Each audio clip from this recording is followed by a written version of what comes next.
नमस्कार मित्रांनो, मी स्वाती तोरसेकर एशा पृथ्वीमध्ये तुमचं स्वागत करते. इराण युद्धामध्ये सीज फायरची घोषणा केली गेलेली आहे. त्याच्यानंतर पुन्हा एकदा अमिरातीने हल्ले केले आणि इराणने त्याला प्रत्युत्तर सुद्धा दिलेलं आहे. पण मुळामध्ये अमेरिकेने मात्र असे केलेले नाहीयेत हल्ले, हे महत्वाचं आहे.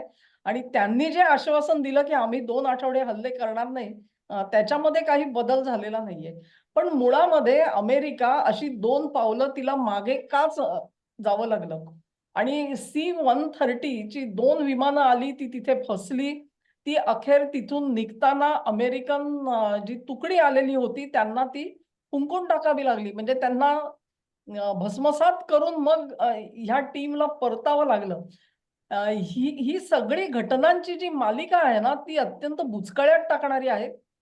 एका वैमानिकाला सोडवलं, दुसरा वैमानिक होता, म्हणजे तो खरंच होता की नाही याच्याबद्दलही आता शंका व्यक्त केली जाते. तेव्हा हे सगळं नेमकं काय घडलं? हा एक सामान्य दृष्टिकोनातून जी साखळी घडली घटनांची ती आपण बघितली. पण सैनिकी दृष्टीतून या सगळ्याकडे बघण्याची गरज आहे. कारण जी संसाधनं वापरली गेली तिचा आणि घटनांचा जो ताळमेळ आहे किंवा त्याच्यामध्ये ज्या काही विसंगती, त्रुटी आहेत, त्याच्याकडे माझं लक्ष काही ठिकाणी माध्यमांमधून वेधलं गेलं आणि म्हणून आजच्या प्रोग्राममध्ये मी कर्नल खासगीवाले यांना खास आमंत्रित केलेलं आहे. कर्नल साहेब नमस्कार. तुम्ही वेळ काढून आमच्या प्रोग्रामसाठी आलात त्याच्याबद्दल तुम्हाला धन्यवाद देते. आणि हे C-130 किंवा 2 वैमानिकांना सोडवण्याचं जे नाट्य घडलं त्याच्याकडे तुम्ही कसं बघता? तुमच्या दृष्टिकोनातून हे नेमकं काय घडलं? त्याचा क्रम काय? आणि त्याचा अर्थ काय? हे संगतवर आम्हाला ऐकायचं आहे. बरं. आता हे खरं म्हणजे इराण आणि अमेरिका यांची जी काही विधानं येत आहेत, ही 2 थापाड्यांची रंगलेली मैफिल आहे असं मला वाटतं. नक्की खरं कोण बोलतंय, कुठं कुठे बोलतंय, हे कधीच कोणाला काही कळत नाही.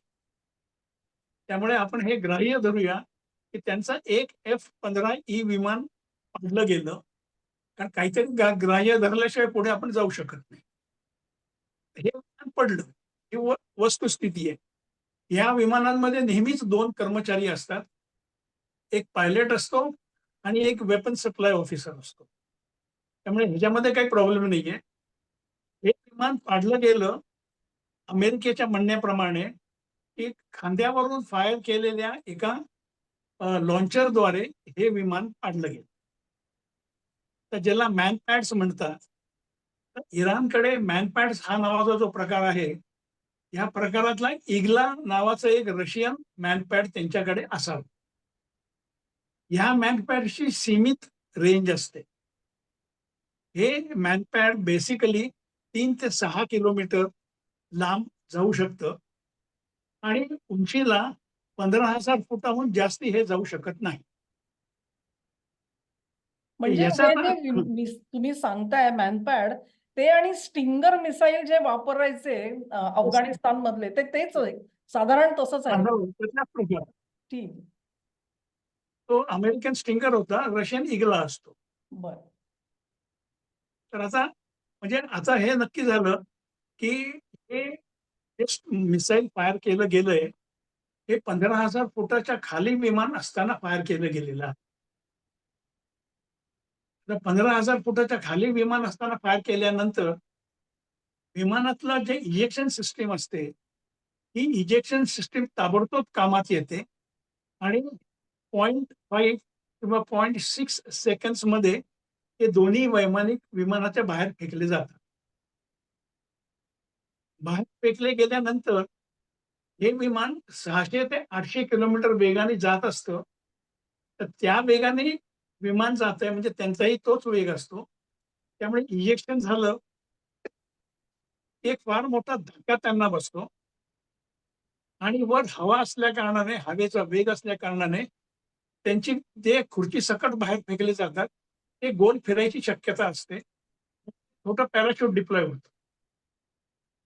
त्याचं गोल फिरणं थांबलं, की मग ताबडतोब मोठं पॅराशूट डिप्लॉय होतं. सॉरी. आणि मोठं पॅराशूट डिप्लॉय झाल्यानंतर एक समजा 12,000 फुटावरून त्यांना जमिनीवर यायला फारच फार 4 ते 5 मिनिटं लागतात. आता या एकाच ठिकाणी, एकाच हवामानात दोघांनी जर इजेक्ट केलेलं आहे, तर पायलट सापडला आणि दुसरा माणूस सापडला नाही, हे जरा मला पटत नाही. कारण हे दोघं जण एकाच ठिकाणी लँड होणार आहे. अगदी फारात फार म्हटलं तर त्यांच्यामधलं अंतर 2 ते 3 किलोमीटर असू शकेल जास्तीत जास्त. ती हवा आली, एक दुसरीकडे भरकटला गेला. पण आता अमेरिकेचं जे काही त्यांनी सांगितलंय, त्यांच्या म्हणण्याप्रमाणे हा माणूस एक लँड झाला दादरमध्ये आणि दुसरा लँड झाला पुण्यामध्ये. एवढं अंतर कधीच असू शकत नाही. त्यामुळे ही एक लोणकडी थाप आहे. हे दोघं जण एकत्रच होते. 3 तारखेला पहिला जेव्हा इन्सर्शन झालं आणि पायलटला आम्ही ताब्यात घेतलंय असं अमेरिका म्हणत होती. त्यावेळेला माझ्या मते दुसराही माणूस त्यांच्या ताब्यात होता. कारण तुम्ही बघितलं असेल, तर हे 2 हा प्रकार 3 एप्रिलला घडल्यानंतर अमेरिकेने ह्याच्याबद्दल फार बोंबाबोंब केलेली नाही. तर माणसं हरवली असती तर बोंबाबोंब नक्कीच केलेली असती. पण माणसं सुखरूप आहेत आणि मग नरेटिव्ह पसरवण्यासाठी म्हणून त्यांनी तो एक आहे, तो दुसरीकडे सापडला वगैरे हे प्रकार त्यांनी सुरू केले, की हा दुसरीकडे गेलेला आहे आणि हे जे दुसरं ठिकाण होतं, ते दुसरं ठिकाण इराणच्या युरेनियम साठ्याच्या जवळ त्यांनी मुद्दामून लावलं होतं. की लोकांना असं वाटावं, की ह्या माणसाला वाचवण्यासाठी म्हणून आम्ही जातोय. आम्ही युरेनियमसाठी जात नाही. आणि मग हा प्रकार घडत असताना एकाच ठिकाणी जर आपण प्रयत्न केला, तर इराणी सैन्याला कळेल, की आम्ही कुठे जातो आणि ते तिथे आधी पोहोचतील.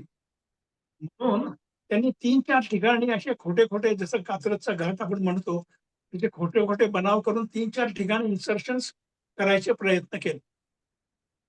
की इराणी सैन्याला कळू नये, की नक्की आम्ही कुठे माणूस आहे आणि कुठून काय काढतोय. हे स्ट्रॅटेजिकली त्यांचं अगदी बरोबर आहे. पण तो माणूस जर त्यांच्या ताब्यात ऑलरेडी आहे, तर हे एवढं नाटक करायची खरं तर गरज नव्हती.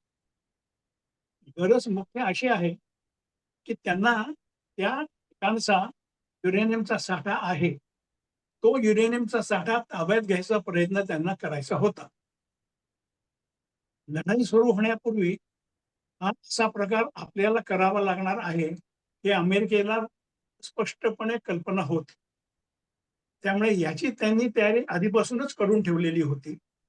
हे काय आयत्या वेळेला संधी मिळाली, त्यांनी हा उपद्व्याप केला असं होऊ शकत नाही.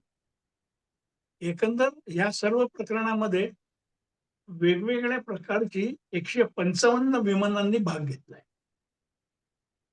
हे आयत्या वेळेची संधी साधून करता येत नसतं. याला पूर्णपणे प्लॅनिंग लागतं. नंतर ज्या विमानतळावर जो एक वापरात नसलेली विमान धावपट्टी होती, तिथे त्यांनी उतरायचा प्रयत्न केला आणि तिथे विमानाचं चाक फसलं, असं त्यांचं जे नरेटिव्ह आहे, ते देखील मला फारसं पटत नाहीये. कारण हे C-130 जे विमान आहे, ते अतिशय उपयुक्त, सोप्या धावपट्टीवर, खराब धावपट्टीवर कसंही उतरू शकतं, ही त्याची कॅपॅसिटी आहे. आणि हे विमान उतरवायच्या आधी स्पेशल फोर्सेसची एक टीम पुढे जाऊन ही धावपट्टी बघते. त्या धावपट्टीवर विमान उतरू शकतं का नाही, याची खातरजमा केल्याशिवाय तिथे मोठं विमान आणणं शक्यच नाही. म्हणजे डोळे मिटून आंधळी कोशिंबीर नाही तिथे खेळता येत. त्यांनी ते तपासलं असणार आहे आणि तपासल्यानंतर विमान धावपट्टीवर उतरल्यानंतर ती धावपट्टी काहीशी कमी पडल्यामुळे धावपट्टीच्या पुढे जाऊन हे विमान ते रुतून बसलं. तर हे त्यांच्या प्लॅनिंगमध्ये नसल्या कारणाने मग पुढची सगळी गडबड झाली, की ते विमान आता तिथून काढून घेता येत नाहीये. तर ते त्याचा विध्वंस करायला पाहिजे. कारण ते आहे तसं शत्रूच्या हाती पडता कामा नये आणि त्यातली सगळी गुपितं शत्रूला मिळतील. तर हा प्रकार झाला. नंतर जे C-130 2 विमानं आली. ही 2 विमानं म्हणजे आपल्याला बाजारात 2 लिंब विकत घ्यायला जायचंय आणि त्यासाठी आपण 10 ट्रक नेणार आहोत का? तर हे असं सगळा प्रकार आहे. हा युरेनियमचा साठा उचलण्यासाठीच हा सगळा अट्टहास होता. युरेनियमचा साठा इराणनी कुठे ठेवलाय, कसा ठेवलाय, याची थोडीफार माहिती यांना मिळाली असणार. त्याशिवाय ते हा प्रयत्न करणार नाही. पण हा जो युरेनियमचा साठा आहे, तो कुठल्या परिस्थितीत आहे, किती सेफ आहे, किती अनसेफ आहे, याची काहीच कल्पना नसल्या कारणाने त्यांनी या C-130 मधनं शिशाचं म्हणजे लेड क्लॅड कंटेनर्स आणले असणार, जे अशा प्रकारचे रेडिएशनवालं जे काही सामान असेल, ते ट्रान्सपोर्ट करायला नेहमी वापरलं जातं. त्यायोगे ते आत ठेवलं, की त्याचं किरणोत्सर्ग बाहेरच्या लोकांना होत नाही. काही शिशाच्या पेट्या असतात, ज्या भरपूर जड असतात. म्हणून त्यांना 2 C-130 ची गरज पडली होती. नाहीतर C-130 2 लिंब आणायला C-130 कोण घेऊन जात नाही. ही सगळी तयारी त्यांनी प्रॉपर केलेली होती. आधीपासून सगळा हा विचार केलेला होता. तिथे गेल्यानंतर माझ्या अंदाजाने इराणी फौजा तिथे आल्या. त्यांच्याशी यांची हातघाईची लढाई झाली आणि या हातघाईच्या लढाईमध्ये आणि विमान फसल्यामुळे आणि त्याच्यानंतर 2 हेलिकॉप्टर्स देखील आणि फसल्यामुळे यांना तिथून पळ काढावा लागला. नामुष्कीने त्यांना पळ काढावा लागलेला आहे. आणि ते आता स्वतःचं नाक पडलो तरी वर आहे म्हणण्यासाठी म्हणून हा सगळा प्रकार त्यांनी सुरू ठेवलेला आहे. म्हणजे मला एक अजून शंका अशी आहे, की एक C-130 हे धावपट्टीवरती फसलं मी समजू शकते. मग दुसरं कसं आणलं त्यांनी? आणि ते सुद्धा फसलं. म्हणजे कुठेतरी परत एकदा स्टोरीमध्ये काहीतरी गफलत आहे. बरं हे हो. 2 फसले समजा त्या धावपट्टीवर, तर तिसरं जे सुटकेसाठी आलं म्हणजे उरलेल्या सैनिकांना परत घेऊन जाण्यासाठी, ते नेमकं कुठे ठीक-ठाक उतरलं? म्हणजे कुठे ना हा कुठेतरी एक प्रश्न आहे, हां, की दुसरं उतरलं कशाला पहिलं फसल्यावर? हां. हा प्रश्न आहे. आणि आणि आता तिसरं जे दोन्ही फसले. सुटकेसाठी आलं ते कसं सुखरूप आलं मग? म्हणजे कुठेही संगतवार काही सांगितलं जात नाहीये, अशी मला एक खूप मोठी शंका आहे त्याच्या बाबतीत. आता दुसरं विमान C-30 म्हणून उतरलं, फसलं. तेही त्यांना विध्वंस करावा लागला. मग हे जे उरलेले 60-70 सैनिक होते, हां, 2 C-30 मधनं 130 मधनं आलेले, ते परत कसे गेले? एक्झॅक्टली. मग तेवढी हेलिकॉप्टर्स त्यांनी आणली होती का? हां, त्यांना परत नेण्यात. हां. तिसरा मुद्दा असा आहे, की हा जो रेडिओ ॲक्टिव्ह सबस्टन्सशी संपर्क यायची शक्यता आहे, हे गृहीत धरलं, तर या स्पेशल फोर्सेसच्या लोकांकडे न्यूक्लिअर प्रोटेक्टिव्ह सूट्स घातलेले मी तरी बघितलेले नाहीत. राइट. मग आता न्यूक्लिअर प्रोटेक्टिव्ह सूट्स न घालता हे असं धाडस ते करतील असं मला वाटत. त्यामुळे पुन्हा मग माझी शंका तीच येते, की हे युरी हात मारण्यासाठी आले होते का? ही शंका येते आता मला. मला अशी शंका आहे, की कदाचित ते चाचपणीसाठी आले असतील. 2 गोष्टींच्या. एक तर आपण असा प्रयत्न केला, तर इराणी लोक त्याचा प्रतिकार कसा करतात? म्हणजे how fast they are reacting आणि what way they are reacting ह्याची रंगीत तालीम कदाचित झाली असेल. आणि मूळ जिथे साठा आहे, तिथपर्यंत न पोहोचताच आपल्याला काय करता येईल याचा एक अंदाज घेतला गेला असेल.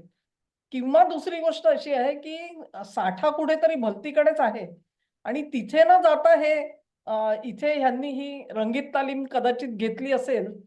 ही एक मनामध्ये जस्ट शंका आहे. पण मला आता असं वाटतं, की हे ऑपरेशन केल्यानंतर अमेरिकेने स्वतःचीच वाट आणखी गुंतागुंतीची केलेली आहे. म्हणजे भविष्यात त्यांना जर का असा काही प्रयत्न करायचा झाला, तर ते काय करतात, हे त्यांनी आता इराणी लोकांना दाखवून दिलेलं आहे. आणि त्याच्यामधले जे काही लूपहोल्स आहेत, ती सगळी इराणी लोक आता बंद करू शकतील. त्यामुळे त्यांचं जे मिशन प्लॅनिंग आहे, ते आणखी त्यांना वरच्या लेव्हलला म्हणजे तुम्ही म्हणताय ते एकदम परफेक्ट आहे, की ह्याचं वॉर गेमिंग त्यांनी प्रचंड प्रमाणामध्ये आधीच करून ठेवलं असेल, वर्षानुवर्ष आधी केलं असेल कदाचित. अ, याबद्दल काही वादच दिसत नाही पण आणि हा त्याचा उपयोग त्यांना करता आलेला नाही. हां, करेक्ट.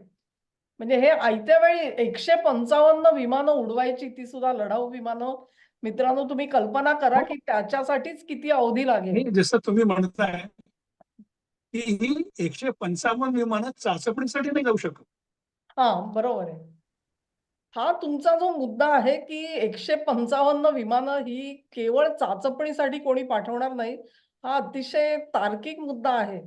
पण म्हणजे नेमकं काय झालं ह्याचा अर्थ असा, की इराणच्या फौजांनी इतका निकराचा प्रतिकार केला, जो त्यांनी कदाचित अपेक्षित नव्हतं त्यांना आणि त्यांना तिथे पुढे जाऊ दिलं नाही या लोकांनी.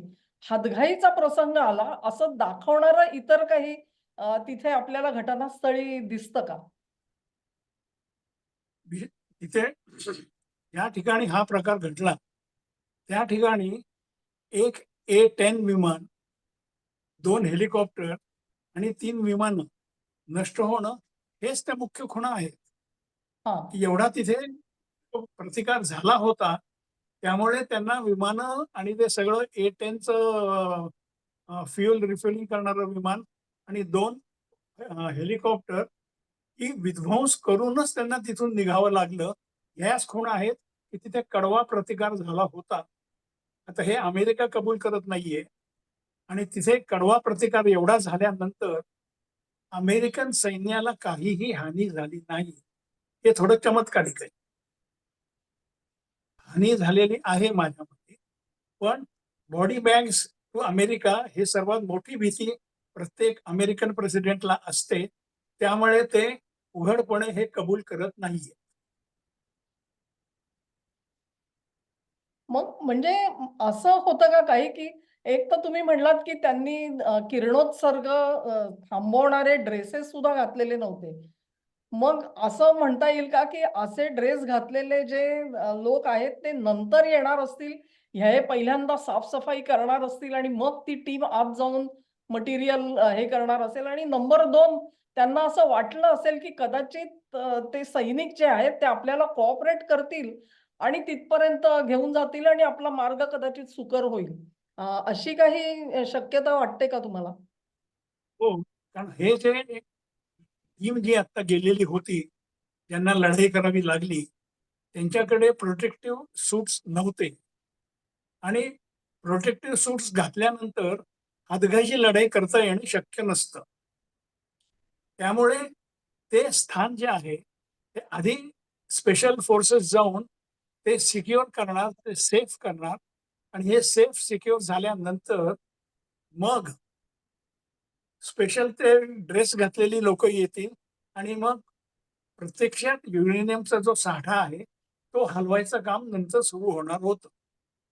पण हे सर्व व्हायच्या आधीच यांचा सगळा बट्ट्याबोळ झाला आणि यांना पळून जावं.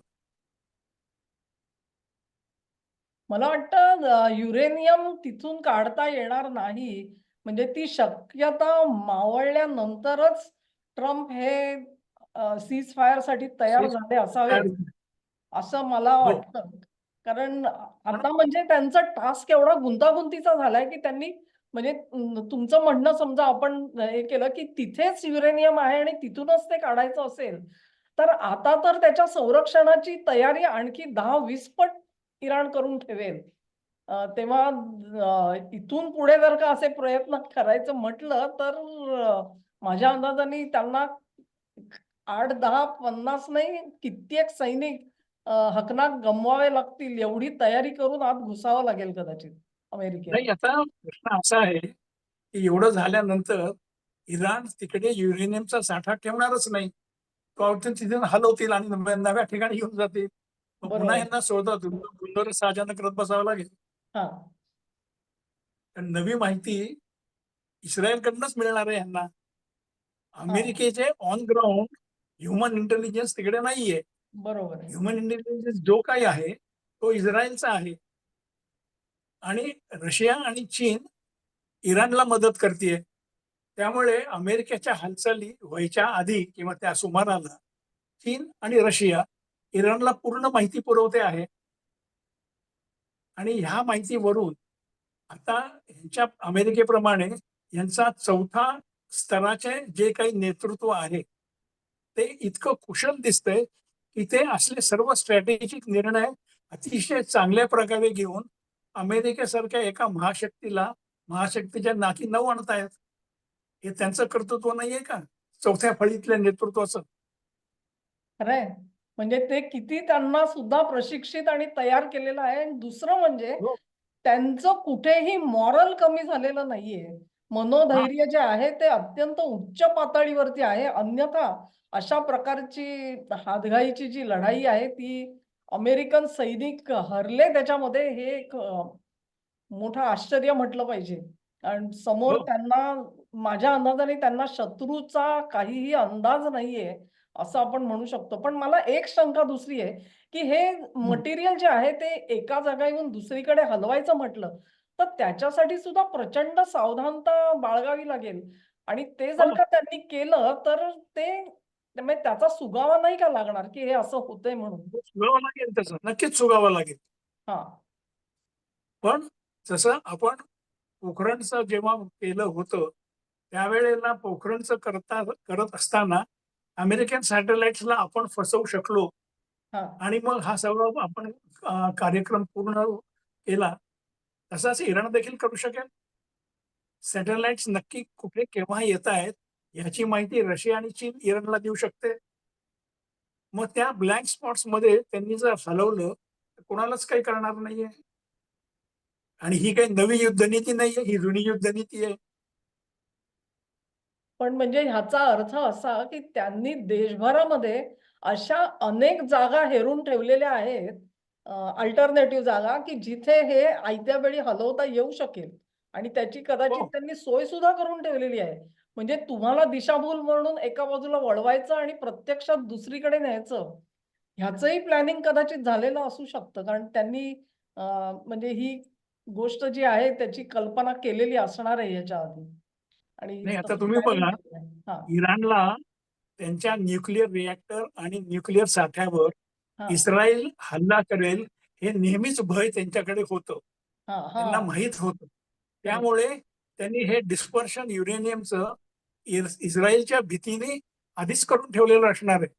कारण हे आजचं नवं नाहीये. ही भीती त्यांना गेल्या 20 वर्षापासून आहे, की इस्रायल केव्हा येऊन बॉम्बिंग करेल. त्यामुळे ह्या सर्व युरेनियम आणि चे न्यूक्लिअर ज्या साइट्स आहेत, त्यांचं प्रोटेक्शन यांनी अतिशय चांगल्या प्रकारे करून ठेवलेलं होतंच. म्हणजे त्यांनी त्या त्या बाजूला सुद्धा वॉरगेमिंग पूर्णपणे झालेलं आहे असं आपण गृहीत धरू हो. शकतो. कदाचित असंही असू शकेल, की जे उतरले तिथे त्यांच्यामध्ये काही इस्रायली सुद्धा असू शकतात त्यांना हो. मार्गदर्शन करण्यासाठी किंवा ती मात्र वाटाडे इस्रायली असू शकतील त्यांच्यामध्ये. हां, नंतर इस्रायलचा ह्युमन जो तिथे आहे लोकल, हां. तो देखील वाटाड्यातून पुढे येणार आहे. कारण जी-पी-एसवर जसं आपण बघतो, की आपण आपल्या ह्याच्यावर देखील जी-पी-एस टाकून जर गेलो, तर हमखास बऱ्याच वेळेला चुकीच्या गल्लीत घुसतो आणि दुसरीकडे निघतो. हं.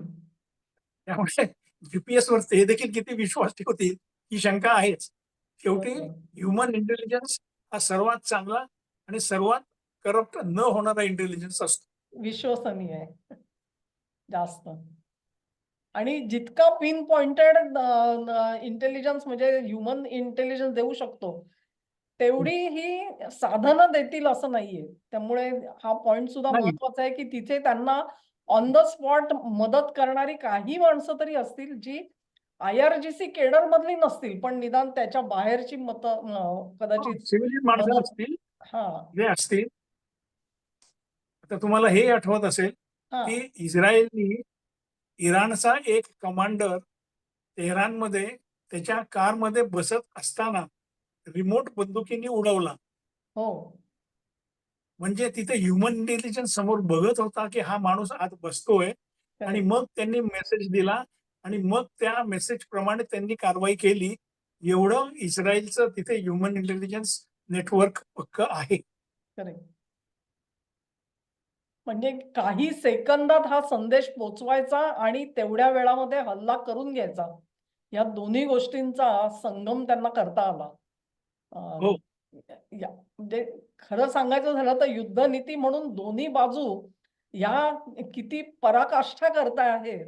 आपल्याला विजय मिळवण्यासाठी ह्याची कल्पना येते आपल्याला. कर्नल साहेब, अजून काही मुद्दे ह्या घटनेबद्दल सांगता येतील का? कारण इतकी विलक्षण घटना आहे. मला वाटतं पुढचे काही दशक ह्याच्यावरती चर्चा होईल आणि त्यातले हो, हो. वेगवेगळे पैलू बाहेर येणार आहेत असं मला वाटतं. मग एक शेवटचाच पैलू असा आहे, की टेक्नॉलॉजी व्हर्सेस ह्युमन चेन. अमेरिकेकडे टेक्नॉलॉजी होती, इराणकडे ह्युमन पॉवर होता. तर ह्युमन चेन आणि ह्युमन पॉवर आणि ह्युमन शील्ड वापरून इराणने अमेरिकन टेक्नॉलॉजीला हरवलेलं आहे, हे ह्याच्यामुळे कळतं. आणि पुढे मग युद्धामध्ये असा वापर होईल, होऊ शकेल, कसा होईल बघावं लागेल. खरंय. म्हणजेच ज्याला नेहमी म्हटलं जातं मॅन बिहाइंड द मशीन हा महत्वाचा असतो. नुसतं मशीन तो असून सर्वात उपयोग महत्वाचा. नाही. हां. ते परत एकदा सिद्ध केलं इराणनी. एक प्रकारे पावनखिंड लढवली मी म्हणेन. हो, आणि नक्की. हां.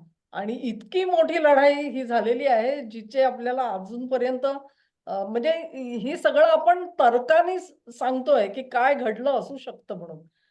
पण त्याचा जो फर्स्ट हँड एक्सपिरियन्स आहे, तो सांगणारी माणसं काही वर्षांनी येतील पुढे आणि ती जरूर येतील, मला खात्री आहे त्याची. कर्नल म्हणूनच मी साहेब हां. सुरुवातीला हेच सांगितलं, की हे 2 थापाड्यांच्या गोष्टी आहेत. यातलं नक्की खरं आणि खोटं काय आहे, हे कळायला 5 वर्ष लागतील.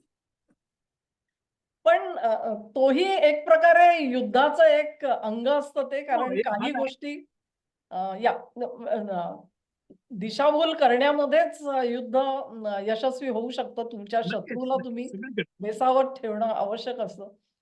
तेव्हा आणखी काही मुद्दे असतील तर जरूर सांगा, नाहीतर आपण शेवटाकडे जरूर येऊ त्याच्यानंतर. नाही, आपण आता याचं कन्क्लुजन करूया. समोर. ठीक आहे. मला वाटते ही जी विलक्षण कथा आहे ती खास करून मराठी लोकांना आपल्या म्हणजे शिवाजी महाराजांच्या संपूर्ण तुम्ही बघाल त्यांची जी कारकीर्द आहे त्याच्यामध्ये अशा प्रकारे शत्रूला गाफील ठेवणं, बेसावत ठेवणं, कमीत कमी साधनांनिशी विजय प्राप्त करणं ही सगळी तुमची आणि माझी तोंडपाठ आहेत ही सगळी. घटना ज्या आहेत तशा प्रकारची घटना म्हणजे एक प्रकारचा रोमांच देऊन गेली ही सगळी लढाई आणि त्याची आपण आज मोठा योग असा आहे की एका प्रदीर्घ अनुभव असलेल्या निवृत्त कर्नल साहेबांबरोबर ज्याची चर्चा करता आली हा विलक्षण योग आहे. त्याच्याबद्दल मी कर्नल साहेबांचे आभार मानते. त्यांनी वेळ दिला चॅनेलसाठी आणि तुम्हाला जर का हा व्हिडिओ आवडला असेल, तर ही लिंक शेअर करा, व्हिडिओला लाईक करा, चॅनेलला सबस्क्राईब करा आणि सहकार्य असंच चालू ठेवा. नमस्कार. नमस्कार.